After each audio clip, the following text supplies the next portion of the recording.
Hello, this is Angelica Yingst, and you're listening to Centered, grounded conversations about the metaphysical.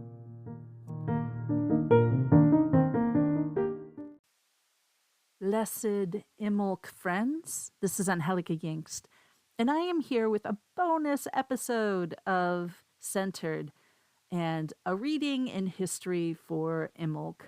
So, pronounced Imbolc, spelled Imbolc.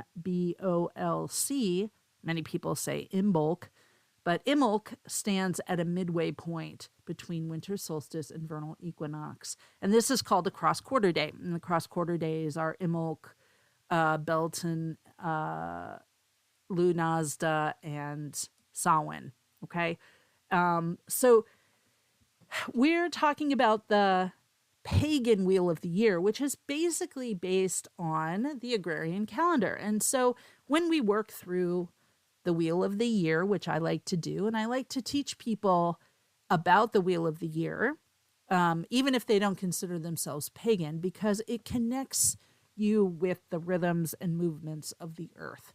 And so agrarian societies were societies that were planting crops, and they were raising animals, and they were surviving off of what they planted and harvested. And harvested, not planted. We plant a lot of things, but it's what we harvest that keeps us alive. And Imbolc is one of those points on the wheel of the year. There's 8 of them. And I've been slowly going through them and doing readings for them based on readings that I've created from my book, The Complete Tarot Layouts. So this celebration of Imbolc is celebrated February 1st. It's sometimes known as Candlemas, though that was often celebrated as a separate day on the 2nd, but it's sometimes the feast of St. Brigid or St. Brigid or St. Brige, however you pronounce Brigid. That was also celebrated at the same time, and we'll talk a little bit more about that. But the celebration of Imbolc dates back to the pre-Christian era in the British Isles. The earliest mentions of Imbolc in Irish literature were found in the 10th century. Poetry from that time relates to the holiday and talks about the ewe's milk with the implication of purification.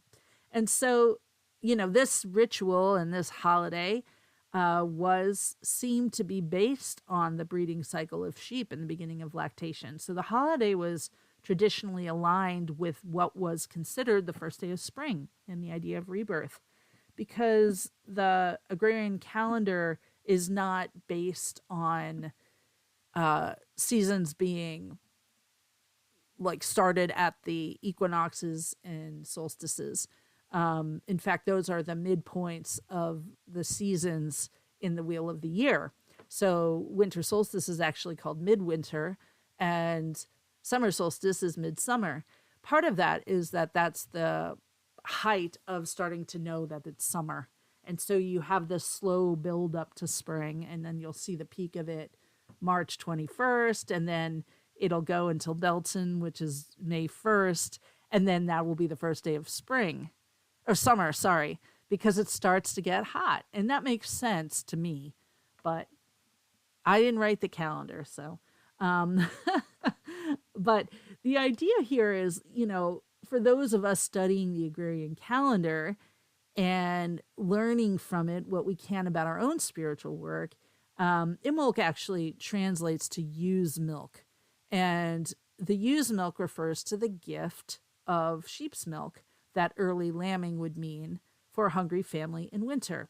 So at Samhain, animals are slaughtered for meat, and that meat's preserved through the winter. They're also working with the stores of harvested veggies that they have collected, and the fruit and everything they've canned and kept and all of that stuff. So obviously meat was not mass produced. It definitely was not a staple of every meal. So animals are an integral part of the life of agrarian culture. And we kind of talked about this at Samhain, and how Samhain has this reputation of being close to the dead. And part of that was that was the time you slaughtered the animals. So what you were deciding was not necessarily which ones you want to kill, but rather which ones you want to keep alive and feed, and which ones would be good for breeding.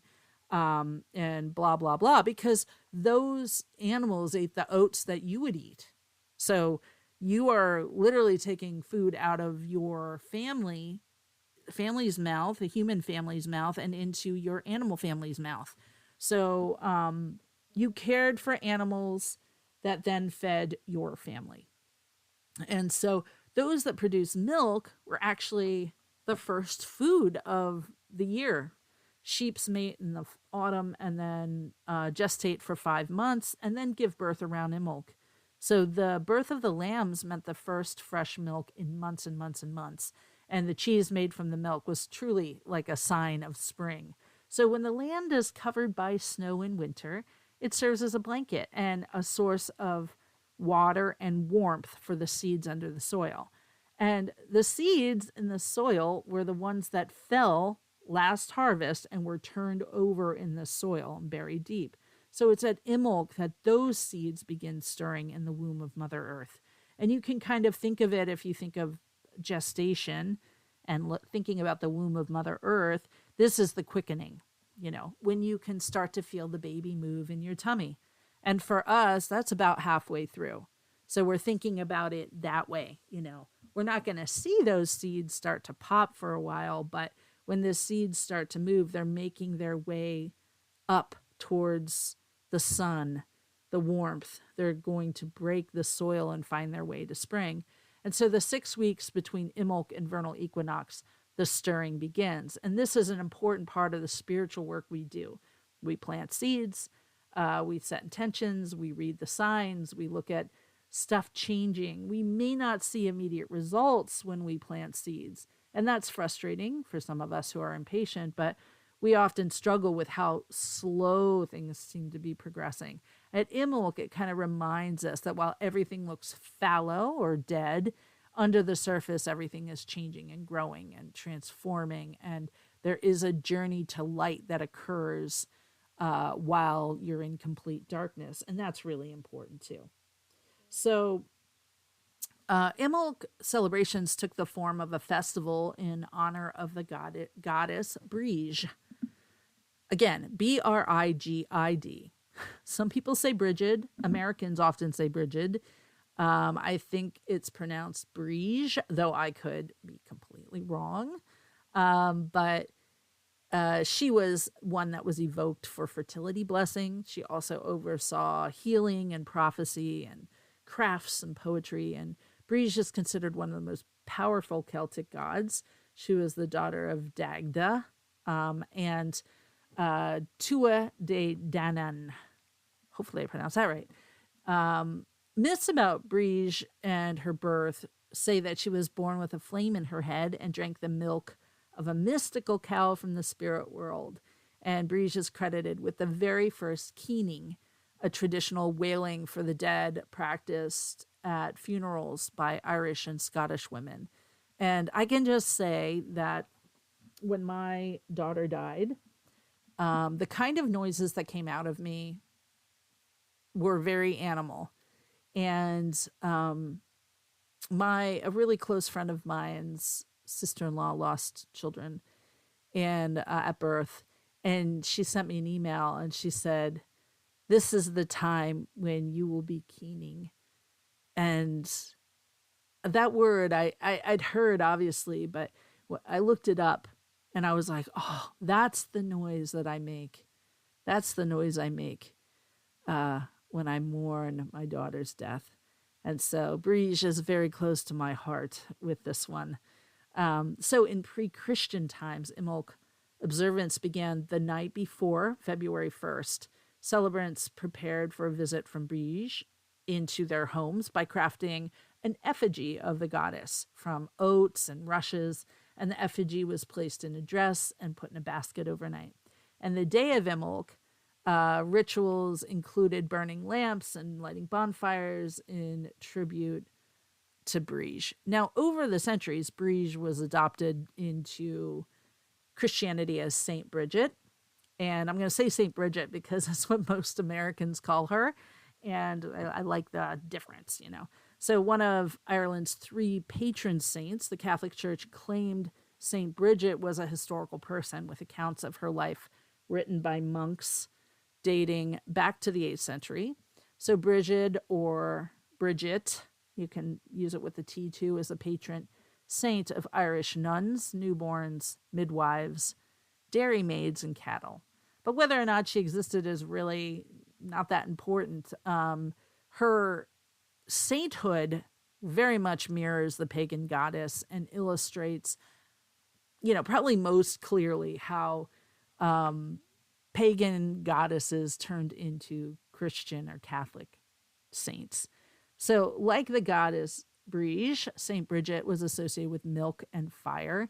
She was born in Ireland in 453 AD. She was a daughter of a slave and a chieftain who was celebrated at a very early age for her agricultural knowledge. So she had no interest in marrying and became a nun. And she created a monastery in Kildare, and that was supposedly the site to a shrine of a Celtic goddess named Brige. So she lived there her entire life, and she was renowned for her work with the poor, and stories about her healing powers just followed her everywhere. She was a friend of St. Patrick, whose preaching set her on a course at an early age, and she is said to be Ireland's first nun. She died in 524, and the relics, what do you call that? The parts of her skull are still in possession of the church. I forget what they call those things. And someone's probably listening going, they're called this. There's a number of them, like pieces of bone and memories of saints that are kept. It's just called a relic. I looked it up. It's just a relic. I thought there was some fancier name for it. And I guess they can be called reliquaries, but let's just go relic. I didn't need to get all fancy with that. Okay, so blah, blah, blah, blah, blah. I wrote some stuff down. So in the 12th century, legend holds that the nuns in Kildare attended a fire built in St. Bridget's honor, and the fire burned for 500 years and produced no ash, and only women were allowed near it. I love that. So the celebration of St. Bridget's Day on February 1st put it in place by the church. So it was put there, it was created to replace Imbolc. So on her feast day, an effigy of St. Bridget of Kildare is traditionally washed in the ocean, surrounded by candles to dry, and stalks of wheat are transformed into cross talisman called Brigid crosses, of which I have one hanging behind me. At Imbolc, the Celtic goddess Brigid remains one of the most complex figures, I think, in religious history, because she is known by many names, and some people are like, that's not the same person. Others are like, that's the same. They're all the same goddess. So these are the different names that are known throughout Ireland, Scotland, Wales, England, and Western Europe. And I am going to slaughter these names, but just be patient with me. Bridget, Brige, Brigantia, Bridie, Bride, Brigide, Brigida. And in those stories, she presents as all different forms of the triple goddess, the maiden, the mother, and the crone, though at Imbolc, traditionally her maiden aspect is highlighted. And Brige, is not just the goddess of the flame and fire, she is also the goddess of smithery, change, transformation, healing, and physicians, divination and intuition, childbirth and mothering, poetry and art. And so the stirring of the seeds, bringing new life forward, is important. So let's talk about. There was also a divination that was done where they would wait for the snake to come up, and if the snake saw its shadow, there would be 6 more months of winter. So very similar to Groundhog Day, except with the snake, which I like better anyway. Which I know is blasphemy because I live in Pennsylvania, where Punxsutawney Phil shows its head. But so Candlemas is a separate holiday, but a lot of people celebrate it around the same time. So I thought I would mention it. So Candlemas is a time when witches and neo-pagans begin to practice again.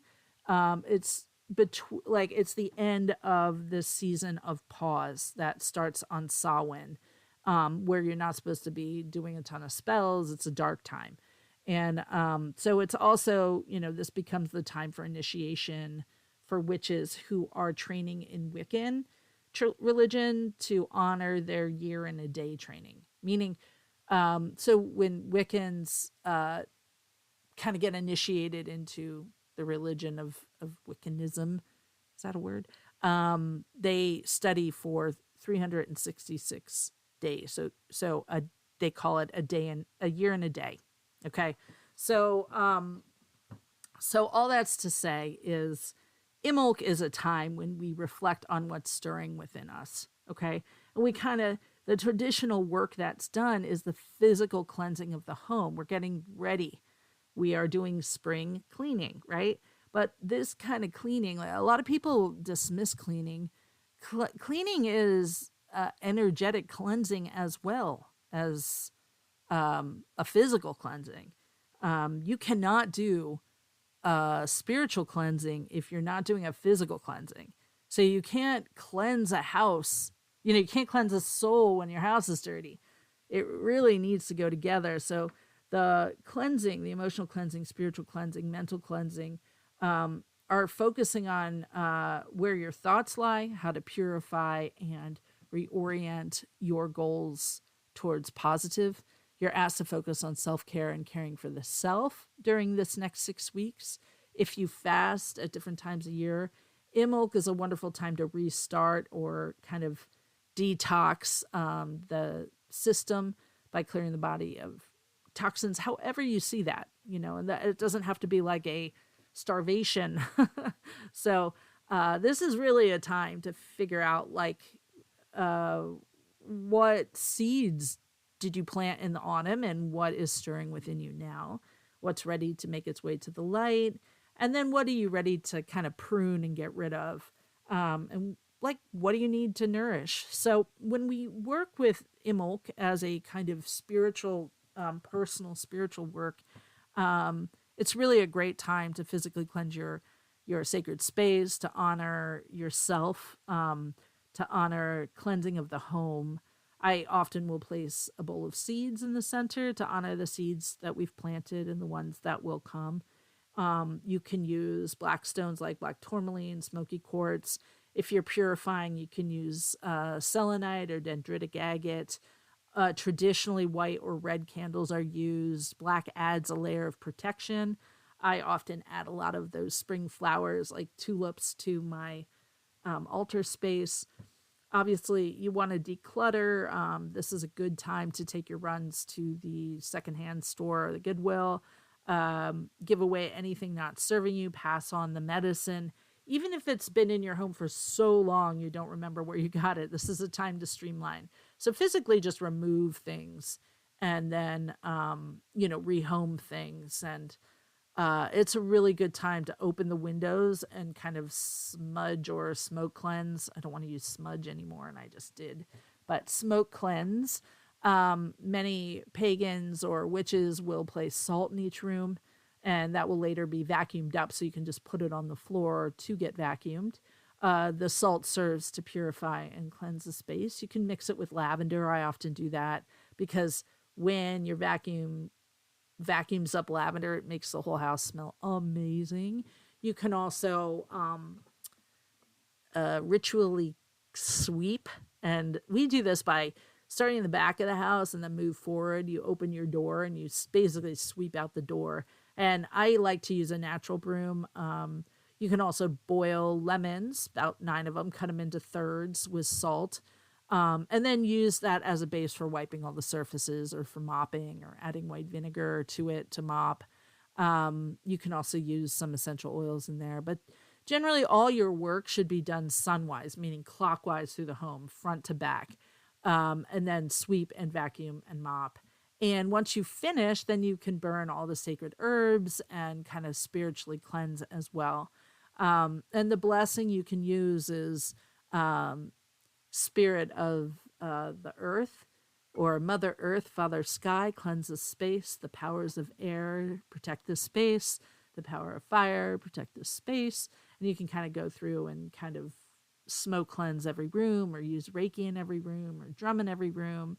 And just remember that you're nourishing all the seeds you planted. So definitely blanket them with love, and honor yourself and your own dreams. Now, I pulled the Imbolc spread from my book, and this is a 5 card spread.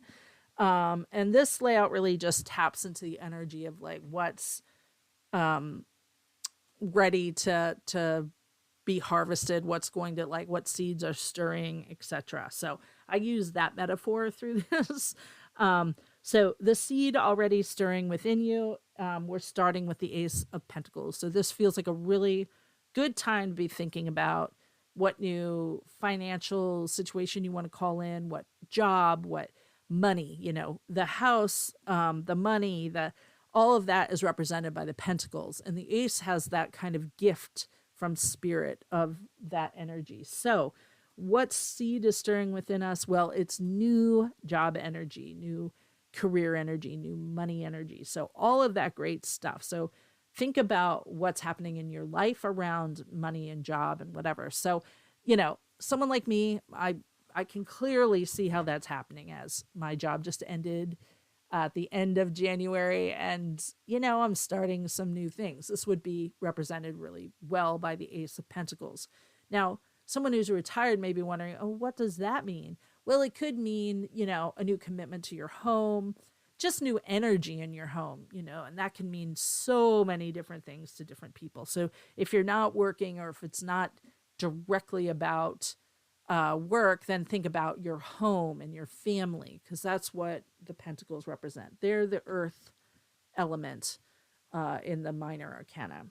So over everything, what is beginning to sprout? The 5 of Cups comes in reversed. And one of the things about the 5 of Cups is that this is a grief card, and it's a card of loss and mourning. And so when we come in reversed, we feel like that's a release of the grief. And so when we're looking at what's already beginning to sprout, we're letting go of some of that grief energy. We're letting go of some of that, crying release energy. So really great stuff. And I love it. But for me, especially, I've been feeling that heavy grief within me. So I'm hoping you also can kind of identify where that is in our lives.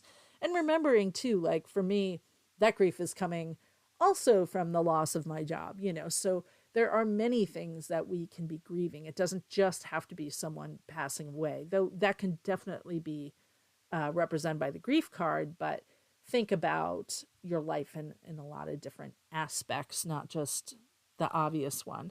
So the roots that feed your seed and sprout is the Page of Cups reversed. Now, generally the Page of Cups is a young energy. It's a message. They're the messenger, so they often bring forth a message. And it's emotional. That's about art and emotion. And he's coming in reverse, meaning a challenging, young, emotional energy. So what is feeding you right now? Well, I think we need to pull another card here. And I am really keen to pull one of Chani Nicholas's affirmation cards here. So what is feeding us right now? I am a magical manifester. So it's that belief in our ability to call forward what we need, rather than this idea that we're not capable of calling in what we need. And I think one of the things is, being a magical manifester and being someone who engages in magical thinking are kind of different. And a lot of people, I think, would conflate those. But magical thinking involves another supernatural power interfering with your wishes and dreams. A magical manifester lays the foundation for them to create the perfect environment for them to grow and create the life they want. So I think, what's feeding us is this letting go of our magical thinking and letting in our magical manifesting. So we're kind of pushing all the energy towards what we want. And this is one of those cases where you bring the shovel if you want to move the mountain. We're not just asking the divine to move it for us. Now, what needs to be pruned? The King of Swords comes in reversed. And the King of Swords is well, let's just say it. He's a cynical bitch. He's an old, grumpy old man. No, I'm just kidding. The King of Swords reversed has a reputation of being sarcastic and cutting and cynical, and he tries to pop holes in everything. Now, let's put this next to the magical manifester, right? If we have both the magical manifester, that awesome page of cups energy of just like, I can make things happen. Like, I believe in me and I believe in magic and I believe in all this work that I'm doing. That's one energy that you're holding. That's what's feeding you right now. What you need to get rid of is the cynical, grumpy old man going like, I've never seen that happen, the one that does not believe that it's possible to call forward your dreams or to make things happen, that women can't do this, and it's the old patterning, the old stories. And I use the women can't do this thing because I think most of us agree, that that's such an old way of thinking that most people don't even say that anymore. But at any rate, that's a kind of old pattern that can come up with the King of Swords. Because what will come when you're ready to harvest? The moon comes. And so the moon is the connection with the divine feminine, with ourselves, with our shadow and light. It kind of balances all of that together, our animal instincts and our deep wisdom and our connection to the esoteric knowledge that kind of is out there in the collective consciousness that we can tap into like a river and kind of call forth and work with. So I love the moon coming up here, and a lot of people kind of struggle with the moon because it is a shadowy card. But one of the gifts when we get to harvest that is we have the freedom and the safety to be able to explore some of the shadow and light that come into play when we have success. And I think a lot of us who've struggled, we're cool, we're fine, we're getting through things when we've had trauma and we're in survival mode, when things are hard. When things start to calm down, that's when the trouble comes, because we don't understand why we're still not happy. And part of it is that healing trauma is part of our divine path forward. So, often we'll see the moon come when we get to harvest what we want, because we're magical manifestors. And that's really fun. So I hope you enjoyed your Imbolc reading. And please do one for yourself and tag me in it on Instagram at #TheMoonAndStoneHealing. I think it's just #TheMoonAndStone. Well, whatever. Or at the Moon and Stone. Find me. You'll find me. You know me. And I will be back at ya for the vernal equinox reading and another bonus reading. So enjoy St. Bridget's Day, St. Bridget's Day, or Imbolc.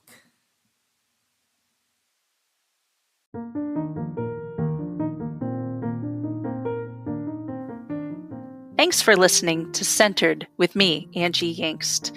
If you'd like to send me a question or comment about this show or any shows, you can send them to Angie@themoonandstone.com.